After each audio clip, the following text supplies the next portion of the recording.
une poubelle que vous voyez là, un poubelle comme ça, c'est 8 kilos de bouteilles plastiques. Et 8 kilos de bouteilles plastiques là équivaut à 285 bouteilles plastiques. Ou 285 bouteilles plastiques.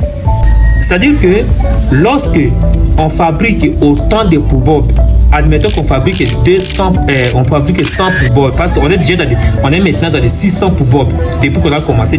Alors 100 poubelles déjà, c'est équivalent à 800 kg de bouteilles plastiques, n'est-ce pas?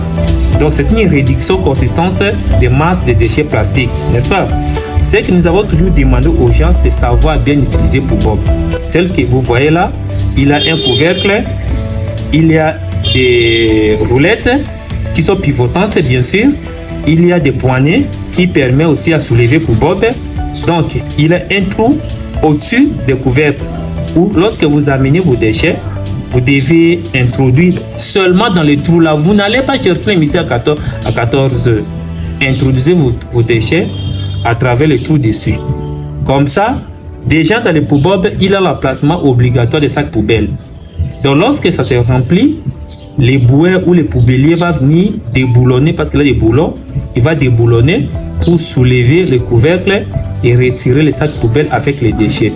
Et nous avons expérimenté avec les sacs poubelles là, il a un avantage vraiment élevé parce que ce n'est pas un sac poubelle en usage unique. Vous pouvez déverser votre déchet dans votre mobile et puis remettre le sac poubelle là encore. Ça peut faire un mois et demi, voire 2 mois. Un seul sac poubelle là. Et dès que ça se détériore, vous remplacez cela, vous mettez votre sac poubelle. Donc il a de cela 2 mois passés que notre produit a quand même touché le cœur d'un bon monsieur qui est proche de notre gouverneur, monsieur Papa Daniel Bumba, qui est actuellement le gouverneur de la ville-province de Kinshasa. Nous sommes en train de constater qu'il est venu avec une nouvelle idéologie et avec la volonté vraiment de rendre Kinshasa la belle. Alors ses entourages l'ont contacté. Voilà, il a tenu à ce qu'il puisse voir Poubelle dans les coins de la ville-province de Kinshasa. Et du coup, il est en train de nous accompagner. Cette innovation ici, ensemble avec mon équipe et moi en tête, j'ai vu les chefs de l'État suite à mes managements, j'ai vu les ministres, j'ai vu les recteurs des universités et je vous dirais même que j'ai obtenu un trophée de l'innovation venant de Paris. Bonjour Talatino Podcast, je m'appelle Bob Benza, je suis environnementaliste, entrepreneur également. Et je suis beaucoup plus dans l'entrepreneuriat. Ce qui m'a poussé d'entrer dans l'entrepreneuriat, c'est depuis 2021, nous avons constaté que la ville-province de Kinshasa est vraiment trop sale. La ville, c'est un milieu de vie des êtres vivants, des humains. Et ce milieu est appelé à être habitable. C'est appelé à être sain, à être décent.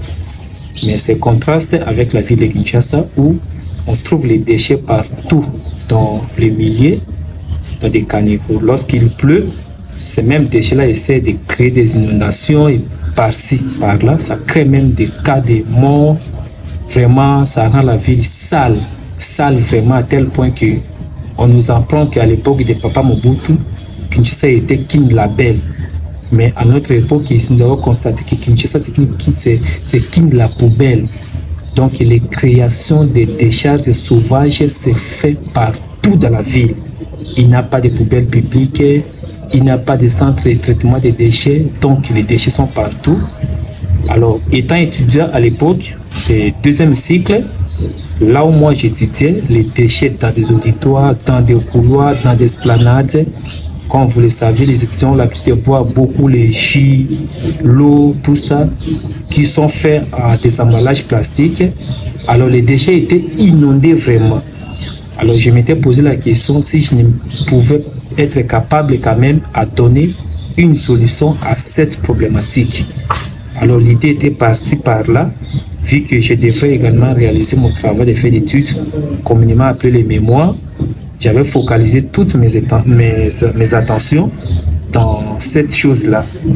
Alors, j'ai, à partir de, bien évidemment, des matières que j'ai appris, parce qu'un environnementaliste, c'est un ingénieur. C'est un ingénieur. Un ingénieur, c'est quelqu'un qui est appelé à apporter la solution aux problèmes sociétaux, des problèmes environnementaux, des problèmes, donc tout ce qui entoure l'homme, disons. Alors, j'avais focalisé vraiment mon attention de pouvoir apporter la solution aux problématiques des déchets, au traitement des déchets. C'est ainsi que, ensemble, avec mes collègues, je les avais d'abord initialement fait dans le cadre de mon mémoire, comme je viens de le dire, et comme nous avons découvert que c'était un travail qui était environnementalement, économiquement, socialement positif, nous avons eu l'idée avec les collègues de s'assembler autour de ces projets-là. C'est ainsi que nous avons commencé à multiplier les poubobs, et ce qui est sûr est que notre innovation avait attiré l'attention de beaucoup de gens. Cette attention-là nous avait également motivé de nous révéler que ce que nous avons fait ici, c'est quelque chose de bon. On devrait développer cela. Et voilà, on a développé cela depuis 2021 jusqu'au jour d'aujourd'hui. C'est un peu ça. Alors, quels sont les différents défis auxquels vous êtes confrontés au début, qui certains vous avez pu les surmonter, mais aussi quels sont ces défis qui jusque-là vous n'avez pas encore pu les surmonter? Quand nous avons commencé, quand l'idée nous est venue, le tout premier défi c'était d'abord, c'est une innovation. Nous avons eu l'idée, nous n'avons jamais vu une poubelle en plastique quelque part. Mais pour être franc, dans la ville-province de Kinshasa, précisément à Bandal Chibangu, il y avait une dame là qui avait l'initiative de produire des poubelles écologiques à partir de déchets plastiques. Elle avait mis sur juste au niveau de Bandal Chibangu là. Nous pensons, donc nous regardions cela. Cela nous avait vraiment impressionné, moi particulièrement. Mais certainement, quand j'avais approché son innovation, vraiment, cela ne m'avait pas accordé un crédit pour dire que cela ne m'avait pas donné une adhésion. Parce que c'était idée propre à cette dame-là. Bien évidemment, je l'avais contactée pour la féliciter pour son initiative. Alors moi, étant environnementaliste, quand je suis rentré dans moi, je me suis inspiré d'abord de la polymérisation des plastiques. Les plastiques d'abord c'est quoi? Comment le plastique est constitué? Comment le plastique est fabriqué? C'est presque la plasturgie. Alors comme c'est mon domaine, je me suis servi d'abord initialement de cette méthodologie-là, de la polymérisation. Alors, il y a des traitements qu'on appelle les traitements à chaud et les traitements à froid. Quand l'idée m'est venue, quand j'ai observé, j'ai scripté mentalement, j'ai réalisé que je devais aller par un traitement à froid, c'est-à-dire que je devrais utiliser d'autres méthodologies que la méthodologie industrielle. Parce qu'industriellement, il y a des machines modernes, machines de pointe qu'on utilise pour fabriquer les poubelles communément que nous utilisons déjà. Alors, j'ai commencé maintenant à tourner la tête. Quelles sont les matières, les intrants que je devrais associer pour que je puisse obtenir pour Bob? J'ai tourné la tête. C'était vraiment une casse-tête. Parfois, franchement, monsieur le journaliste, j'avais manqué de sommeil. Alors, on avait pu quand même identifier quelques matières. Et après cela, on s'est rendu compte qu'il faudrait avoir des moyens de déplacement. Comme vous avez constaté là, nous allons d'abord nous-mêmes ramasser les bouteilles, collecter les bouteilles qui jaugent au sol. Alors, lorsque nous ramassions cela, nous conditionnons cela dans des emballages qu'il faudrait transporter. Cela, parfois, ça pèse. Alors, lorsque ça devient massif, il faut d'office louer les moyens de transport. Donc, les moyens de transport, c'est l'obstacle, premier obstacle. Et autre obstacle, c'est la motivation congolaise. Nous avions pu comprendre que dans la ville-province de Kinshasa, nous n'avons pas été motivés. Comment? J'ai pu m'expliquer là. Lorsque nous nous étions aperçus que nous sommes vraiment dans les projets Kinbobeto. À l'époque, c'était notre fameux gouverneur de l'époque, bien évidemment. Nous avons rapidement produit un poubob pour l'amener, pour lui présenter s'il pouvait aussi s'intéresser de nos initiatives. Alors, c'était vraiment une douleur par le fait qu'on a fait une démarche de 1 mois, on ne nous avait pas reçus. On a endormi Poubob à l'hôtel de ville pendant 1 mois, monsieur le journaliste. Sans suite, on avait senti vraiment un dédain de la part de nos autorités urbaines. Ça, c'est le premier obstacle. Autre obstacle est que nous avions commencé à recevoir des coups de fil, des menaces de mort. Les gens nous appelaient au téléphone. J'ai reçu 3 fois les appels au téléphone. Et d'ailleurs, à l'époque, comme c'était le moment on était encore des étudiants, j'avais balancé cet audio dans notre groupe WhatsApp des étudiants pour dire aux amis, non, écoutez un peu comment on me menace, pour dire que pourquoi vous fabriquez les poubelles en partie des bouteilles plastiques, vous ne savez pas qu'on a interdit la production des bouteilles plastiques dans notre ville province de Kinshasa. Le monsieur me dira, non, si tu continues, on va te faire du mal parce que c'est interdit de produire les innovations à partir des bouteilles plastiques de la sorte. Tout ça, ça constitue pour moi des facteurs de démotivation, de pouvoir abandonner. Pire encore, l'accompagnement. On n'a jamais été accompagné depuis 2021, depuis l'initiative jusqu'à aujourd'hui. On a toujours travaillé avec nos moyens de bord. Voilà un peu comment, avec l'équipe constituante, telle que vous avez constaté, on se bat, on se sacrifie vraiment pour que nos innovations puissent aller de l'avant. Et Poubob, pourquoi avoir choisi ces noms-là pour les donner à votre innovation? Au fait, la dénomination Poubob, étant environnementaliste, nous avons appris l'histoire des poubelles. Poubelle, c'est un monsieur qui fut préfet à Paris, Eugène Poubelle. Monsieur Eugène Poubelle avait fait un constat dans son milieu que les gens jetaient les déchets n'importe où. Alors il avait pris une décision du genre de demander l'emplacement de tous les récipients dans tous les coins du riz, dans des administrations, pour permettre les gens de pouvoir y déposer les déchets. C'est ainsi qu'on a eu l'attribution des poubelles. Or, la fabrication des poubelles à partir de déchets plastiques, ce n'est pas M. Eugène Poubelle qui a donné l'idée là, mais c'est M. Bob. C'est M. Bob qui a constaté que la ville province de Kinshasa, les inondations en bouteilles plastiques, les bouteilles traînent par-ci par-là. Alors l'idée m'est venue, je me suis dit non, comme c'est mon idée à moi, je dois m'approprier de mon idée par rapport à mon innovation, par rapport à ma marque. Voilà pourquoi j'ai dénommé l'innovation Poubob. Poubob, c'est quoi? Poubob, c'est une poubelle écologique de M. Bob. C'est juste ça la dénomination. Et ESIP? ESIP, étant environnementaliste, nous avons vite compris que dans la technologie ancienne et aussi moderne, les process, c'est beaucoup plus des process polluants. C'est-à-dire que lorsque vous côtoyez les industries, ils émettent beaucoup de polluants à partir de ces machines. C'est-à-dire lorsqu'ils fabriquent les choses, ils ne s'intéressent pas de l'aspect environnemental, ils voient toujours que l'aspect économique. Alors nous sommes dit non. Nous devons construire une corporation de personnes qui sensibilisent d'autres personnes. Donc, éco-conception et innovation Poubob, qui est le nom de notre structure. Éco, c'est le milieu de vie. Et dans le milieu de vie, il y a des êtres vivants, n'est-ce pas? Donc, notre souci est que tout ce qui est comme innovation puisse refléter toujours les milieux, l'écologie, toutes les conceptions dans la dimension technologique pour se rendre toujours compte des milieux, pour se prendre en compte les milieux.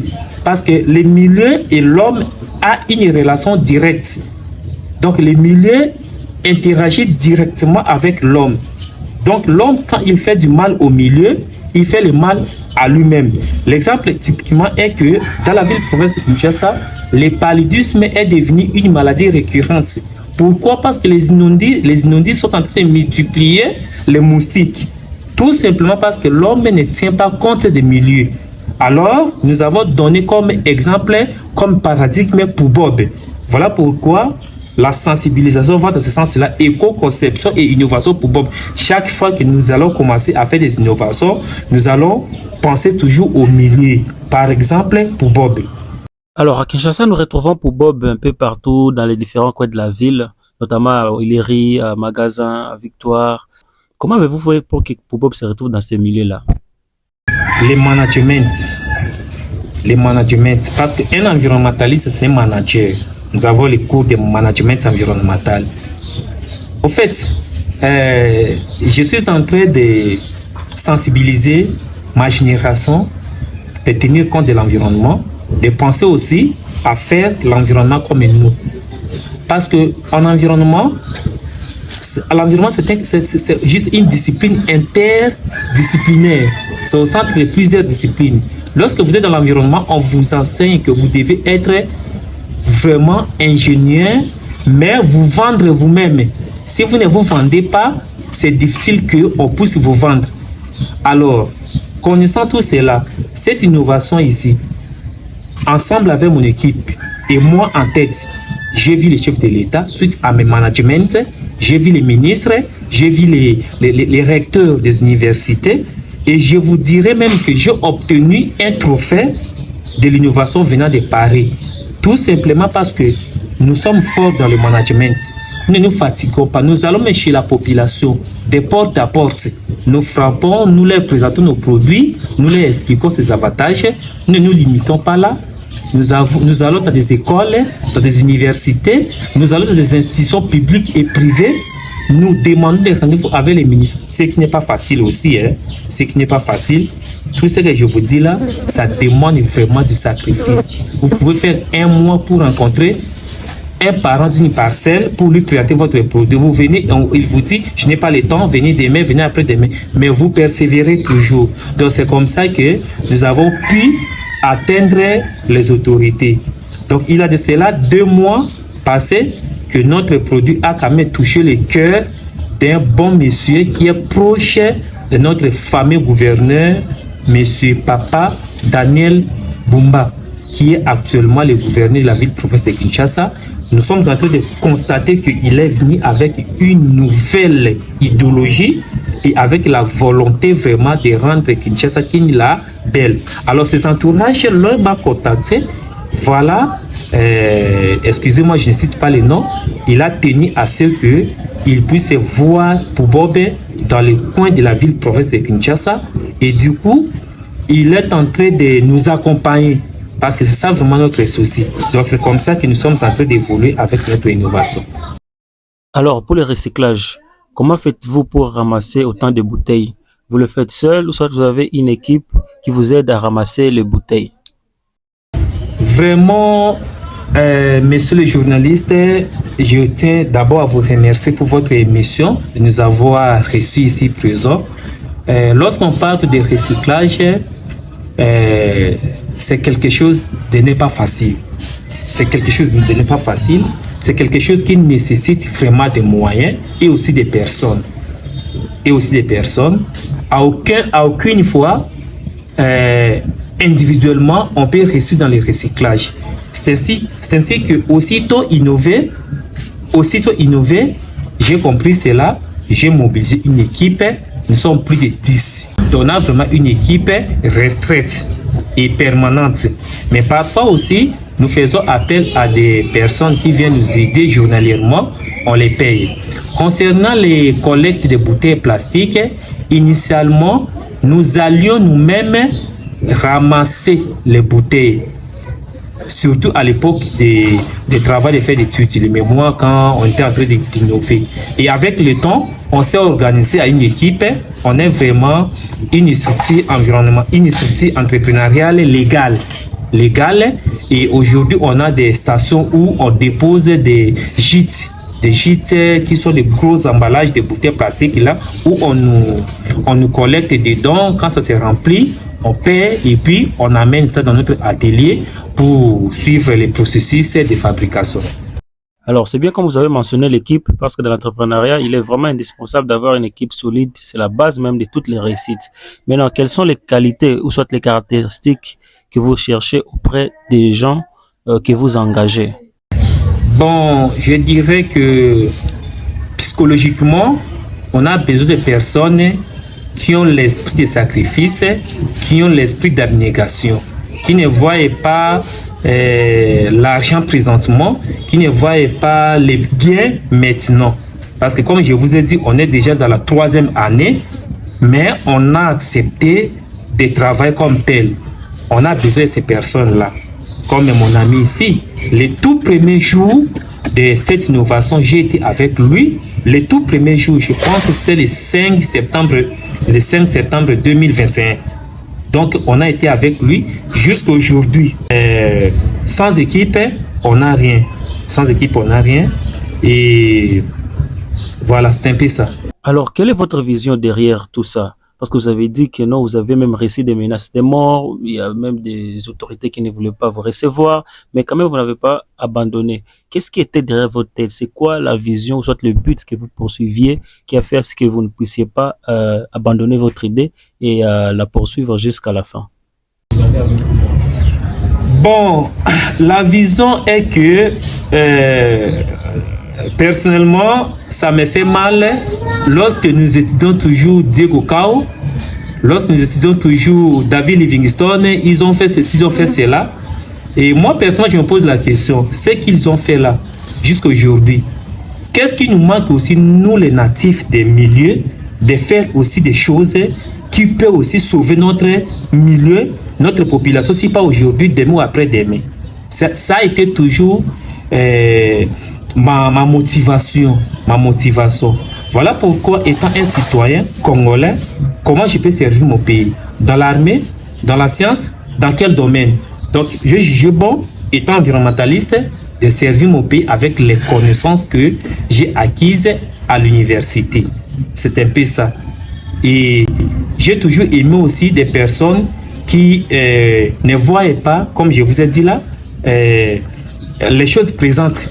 Mais faisons d'abord quelque chose qui va sauver notre population, qui va sauver notre milieu. Laisse-moi vous dire que à 2025, je remercie beaucoup messieurs les professeurs et les recteurs de l'université, monsieur Jean-Marie Kaembe, qui, une fois a vu notre innovation à l'université, il n'a pas hésité de se saisir de cette innovation. Il a multiplié et on a eu plus de 50 poubelles sur le site de l'université Kinshasa. Et du coup, cette innovation-là a montré à la population la valeur des déchets. Ceux qui ne savaient pas que les déchets ont des valeurs économiques, les déchets peuvent également donner l'argent à partir des poubelles, initialement sur le site de l'université, les étudiants, les exploitants, y compris les professeurs. Parce que les domaines, on est dans une université, mais les domaines se diffèrent. Il y a des domaines qui ignorent même l'environnement. Et du coup, notre innovation a révélé des valeurs économiques des déchets à beaucoup de personnes. Alors, quelle stratégie ou soit garantie avez-vous mis en place pour protéger votre innovation? Avez-vous un certificat de propriété intellectuelle ou soit un truc de ce genre? Bien évidemment, notre innovation a été enregistrée au niveau des ministères de la recherche scientifique et innovation technologique.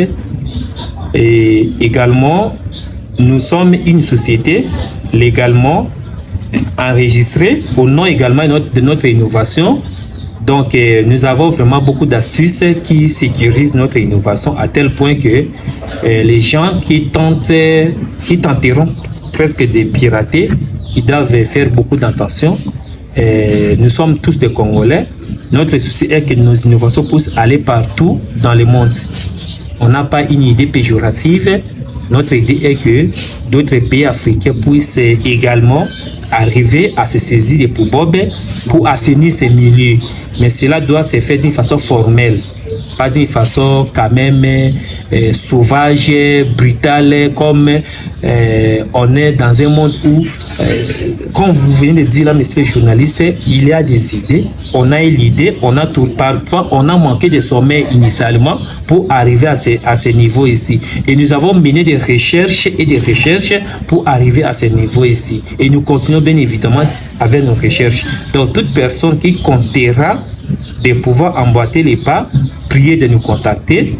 Nous allons d'abord nous échanger avec la personne là et bien évidemment nous allons mettre une clause où il va avoir bien évidemment les droits également de reproduire, mais légalement. Étant un environnementaliste vous-même, quelles sont les stratégies ou soit les mesures concrètes qui, selon vous, seraient appropriées pour en finir avec les problèmes d'insalubrité de la ville de Kinshasa? C'est d'abord un problème humain. L'homme congolais ne connaît pas la valeur des déchets et ne connaît pas aussi les conséquences qui découlent des gestions des déchets. L'homme congolais connaît seulement qu'après usage, il faut jeter la chose là-bas. Et ainsi, nous avons des sérieux problèmes, la ville devient sale. Alors, à mon humble avis, il faut d'abord deux choses essentielles. Deux choses essentielles. L'emplacement des poubelles dans tous les milieux. Pourquoi je dis l'emplacement des poubelles dans tous les milieux? Tout le monde produit les déchets après avoir consommé les produits essentiels qu'il en a besoin. Et il doit nécessairement avoir un endroit approprié pour y jeter les déchets. C'est pour cela que vous constatez les décharges sauvages partout. Parce que personnellement, je n'ai pas supporté avec ma veste bien habillée. Après avoir pris mon J, je ne sais pas si je vais me promener 200 mètres avec la bouteille là en main. Je dois me sentir obligatoire de me débarrasser de ces déchets-là. Mais où? Si je ne trouve pas la poubelle, je vais déposer ça n'importe où. Donc l'emplacement des poubelles dans tous les endroits publics et privés, c'est obligatoire et c'est nécessaire. Deuxièmement, c'est prévoir un centre de traitement des déchets.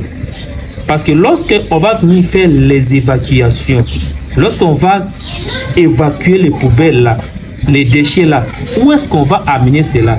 Il faut amener cela dans un centre de traitement. Alors, le centre de traitement, ça peut être un centre de stockage. Si on n'a pas moyen, je m'excuse, de créer les centres d'enfouissement et les incinérateurs, alors on peut créer bien évidemment les centres de stockage où on ensemble les déchets et on collabore directement avec les industriels qui recyclent les déchets. Aujourd'hui, la technologie a développé. On a des gens qui ont des techniques de recycler les déchets biodégradables, tout comme les gens qui recyclent les déchets non biodégradables, les déchets en plastique. Alors, c'est question de collaborer vraiment avec ces gens-là. Au lieu que ces gens-là puissent acheter des bouteilles, par exemple comme Kintoko, pour des chapeaux à cette industrie parce que ça aide vraiment la vie de province de Kinshasa. Au lieu que Kintoko puisse acheter des bouteilles dans des endroits avec des stations, Kintoko va dans des centres de stockage où on met des gens pour faire le triage. Quand il arrive, il a vraiment une masse de bouteilles plastiques. Alors, la ville, lui, libère une quantité consistante de bouteilles et en retour, Kintoko paye la ville. Donc, ça fait comme si Kintoko achetait les bouteilles chez l'État. Au même titre que Kintoko paye aussi les taxes des pollueurs et payeurs. Parce que Kintoko, je ne m'excuse pas Kintoko, les industries qui fabriquent, disons, les jus en emballage plastique, les eaux en emballage plastique, ces industries-là payent les taxes de pollution, bien évidemment, taxes de pollution.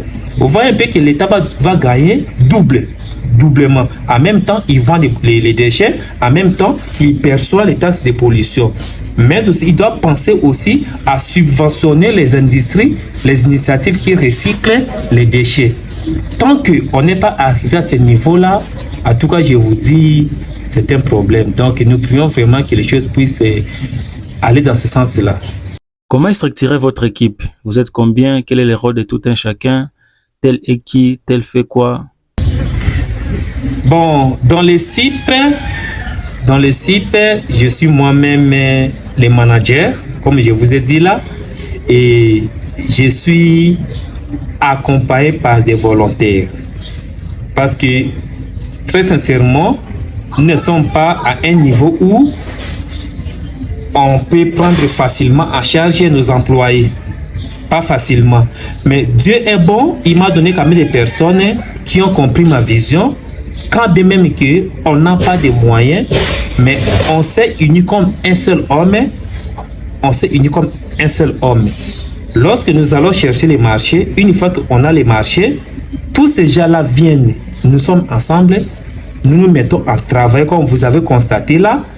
Donc, une poubelle que vous voyez là, un poubelle comme ça, c'est 8 kilos de bouteilles plastiques. Et 8 kilos de bouteilles plastiques là équivaut à 285. Laissez-moi un peu vous dire ça. Parce que c'est là où les gens doivent comprendre. C'est 8 kilos de bouteilles plastiques. C'est 8 kilos de bouteilles plastiques. C'est 285 bouteilles plastiques. Ou 285 bouteilles plastiques. Alors, c'est-à-dire que lorsque on fabrique autant de poubob, admettons qu'on fabrique 200, on fabrique 100 poubob, parce qu'on est déjà on est maintenant dans les 600 poubob depuis qu'on a commencé depuis 2021 jusqu'aujourd'hui, on est maintenant dans les 600 poubob. Alors 100 poubob déjà c'est équivalent à 8000 à 800 kilos de bouteilles plastiques, n'est-ce pas? Donc c'est une réduction consistante de masse de déchets plastiques, n'est-ce pas? Ce que nous avons toujours demandé aux gens, c'est savoir bien utiliser poubob. Tel que vous voyez là, il a un couvercle, il y a des roulettes qui sont pivotantes bien sûr, il y a des poignées qui permettent aussi à soulever poubob. Donc il y a un trou au-dessus des couvercles où lorsque vous amenez vos déchets, vous devez introduire seulement dans le trou là. Vous n'allez pas chercher le midi à 14 heures. Introduisez vos déchets à travers le trou dessus. Comme ça, déjà dans les poubob, il y a l'emplacement obligatoire des sacs poubelles. Donc lorsque ça se remplit, les boueurs ou les poubelliers vont venir déboulonner, parce qu'il a des boulons, il va déboulonner pour soulever le couvercle et retirer les sacs poubelles avec les déchets. Et nous avons expérimenté avec les sacs poubelles là, il a un avantage vraiment élevé parce que ce n'est pas un sac poubelle en usage unique. Vous pouvez déverser votre déchet dans votre mobile et puis remettre le sac poubelle là encore. Ça peut faire un mois et demi, voire 2 mois. Un seul sac poubelle là. Et dès que ça se détériore, vous remplacez cela, vous mettez votre sac poubelle. Donc voilà. Chacun de nous connaît son rôle, chacun de nous travaille bien jusqu'à maintenant. Nous avons plutôt besoin des aides.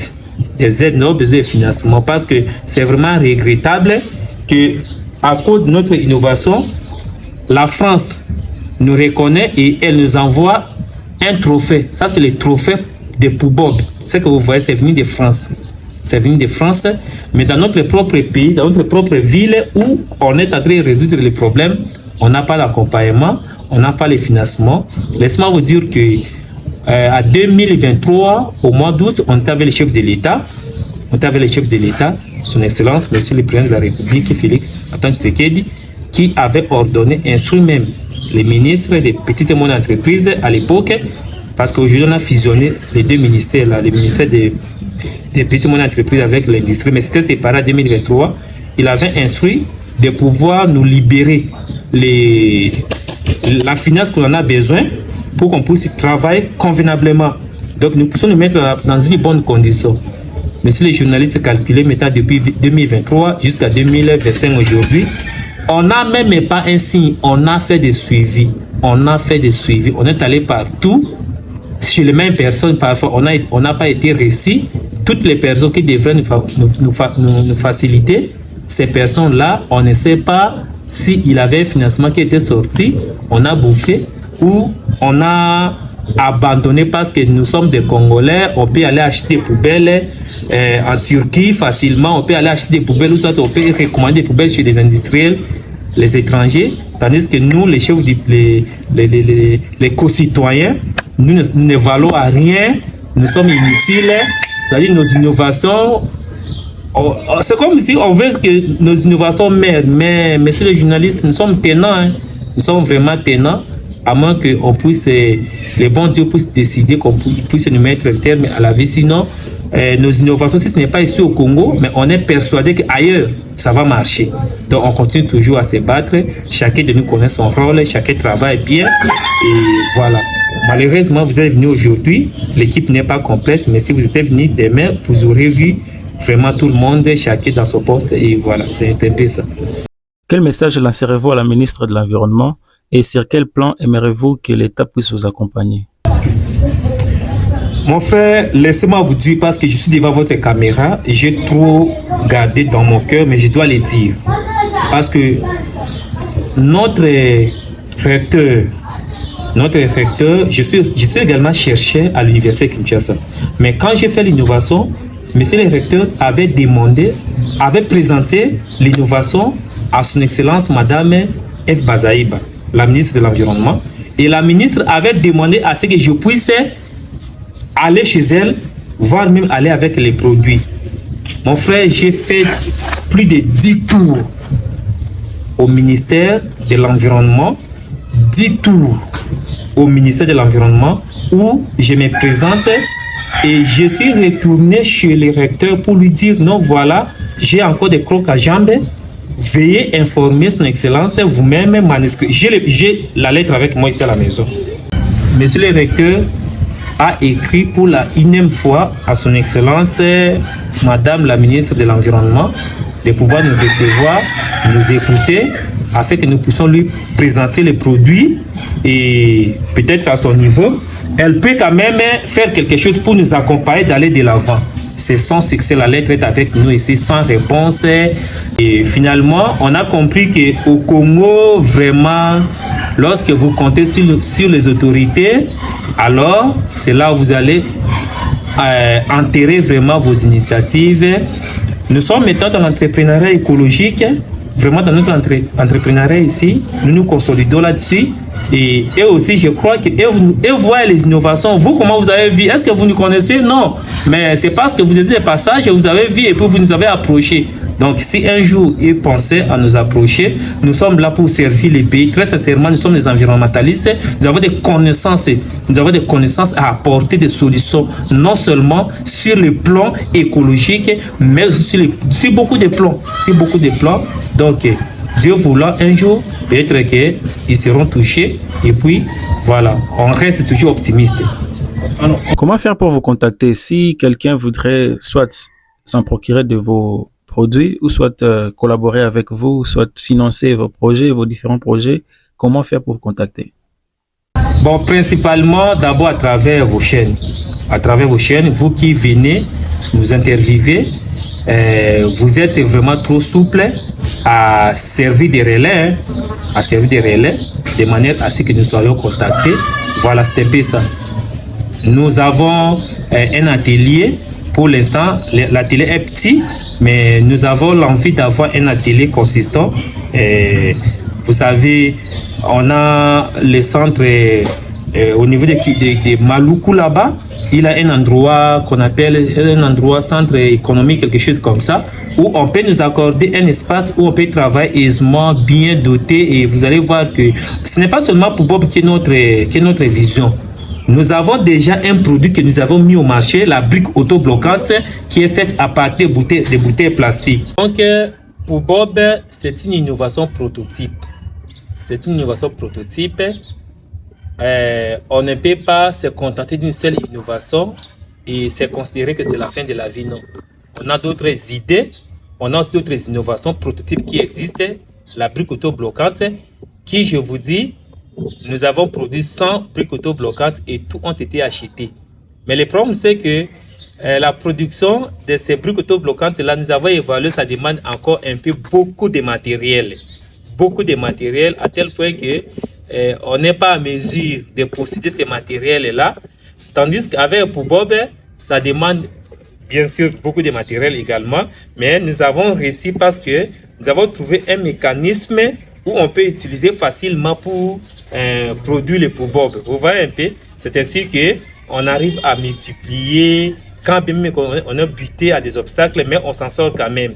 Mais briques autobloquantes là, on a beaucoup d'innovations, on a beaucoup d'initiatives. Dans l'équipe, il y a beaucoup de gens qui ont des idées, tout ça, mais on est limité pour développer cela. On se contente pour l'instant seulement de Bob.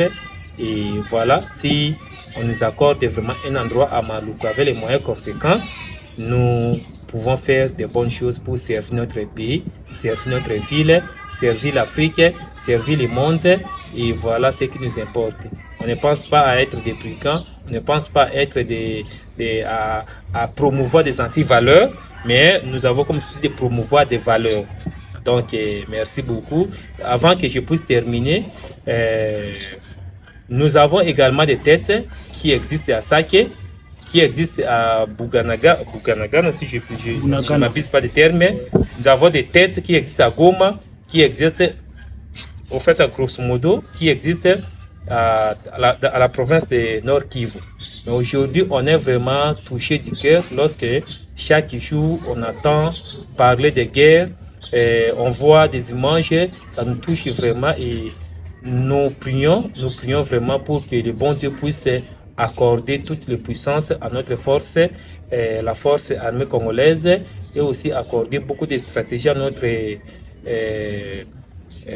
général, chef suprême, les chefs de l'État, tout ça, qu'ils puissent accorder vraiment des logistiques et des moyens conséquents afin que nous puissions rapporter cette guerre-là et que la paix puisse régner également dans cette partie-là.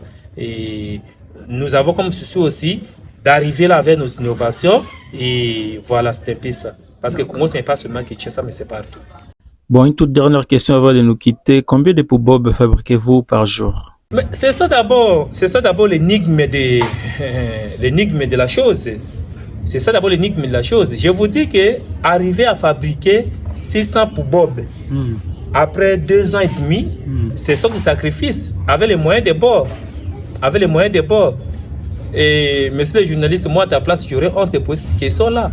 Parce que voir tes confrères qui se battent, c'est comme si quelqu'un qui se bat avec la mort. Nous fabriquons, nous battons avec les moyens de bord. Mais on a besoin vraiment d'industrialiser pour que par jour, on soit capable de produire 100 poubobs. Et c'est possible par jour. 100 même, c'est moins. 100 poubobs. Même avec la technique que nous en avons, déjà, en se limitant là, on peut fabriquer 100 poubobs par jour. Mais il faut une main, au fait, des employés. Il faut des employés. Il faut des employés. Sans employés, 50 employés, on peut fabriquer autant de poubobs par jour. Mais comment je peux prendre le risque d'engager des gens que je n'ai pas les moyens de les payer? Voilà, c'est un peu ça. Donc voilà pourquoi j'ai dit que j'ai amusé pour dire qu'à moi, à ta place, je peux avoir la honte. Non, c'est une bonne question, monsieur le journaliste, mais seulement que c'est une question, lorsqu'on pose ça, ça me fait très mal au cœur. J'ai dit, je suis à quel pays, je suis à quel monde? Depuis 3 ans, nous plaidons, nous lançons toujours les messages à qui veut nous écouter. Pour votre information, nous avons raté beaucoup de marchés. Il y a des organismes internationaux qui nous ont contactés pour avoir 50-100 poubobs. Et ils veulent en avoir directement. Mais comme on n'en a pas, quand ils nous appellent, nous leur disons non, nous produisons par les prépaiements. Allez-y comprendre, un organisme international qui ne vous connaît pas, vous n'avez même pas de place fixe, on vous prépaye. Si demain vous les fouillez, donc on n'a pas de crédit chez les gens. Et c'est comme ça qu'on rate les marchés. Mais on reste toujours focus sur notre objectif qui consiste à servir notre pays. Merci beaucoup, vraiment c'était Talatina Podcast, une émission vraiment que nous adorons, nous aimons, qui nous accompagne, nous les entrepreneurs, nous les environnementalistes et toutes les personnes de tous les domaines. Merci, Talatina Podcast. D'accord, merci beaucoup.